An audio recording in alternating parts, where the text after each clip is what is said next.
हमारे पास next question है the product of two numbers is 120 the sum of their squares is 289 what is the sum of numbers. Question में बताया गया है कि दो नंबर्स का जो प्रोडक्ट है यानी कि उन दो नंबर्स को जब हम मल्टीप्लाई करें तो हमें 120 हासिल होता है और अगर उन दो नंबर्स के अलग अलग स्क्वायर लेके हम ऐड करें तो हमें 289 हासिल होता है। तो बताइए उन नंबर्स का सम क्या होगा। अब हम इस क्वेश्चन को सॉल्व करते हैं। सबसे पहले हम ये सपोज करते हैं कि वो नंबर्स जो हैं वो हैं ए एंड बी। वो जो नंबर्स हैं वो नंबर्स ए एंड बी हैं।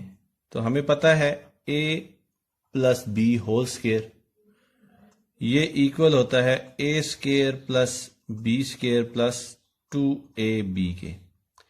अब क्वेश्चन की स्टेटमेंट में हमें a square plus b square भी दिया गया है और ए बी भी दिया गया है, यानी कि a plus b whole square is equal to a square plus b square, यानी कि उन दो नंबर्स के सम स्क्वायर करके सम जो आएगा वो आएगा 289 प्लस उन दो नंबर्स का प्रोडक्ट भी दिया हुआ है 2 इंटू 120। तो हम इसको लिख सकते हैं 289 प्लस 240, तो ये हमें वैल्यू मिलेगी 529 ए प्लस बी होल स्क्वायर के। अब हमें ए प्लस बी चाहिए, तो दोनों साइडों में जब हम स्क्वायर रूट लेंगे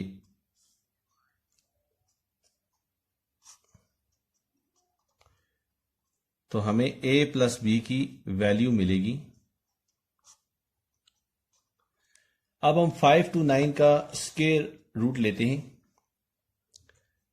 529 का। सबसे पहले हमने यहां पे जो भी नंबर लिखना है उसको उसी नंबर से मल्टीप्लाई करना है। तो 5 के करीब तरीन जो स्क्वायर है वो है 2, 2 2s आर 4, ये बचेगा हमारे पास 1 2।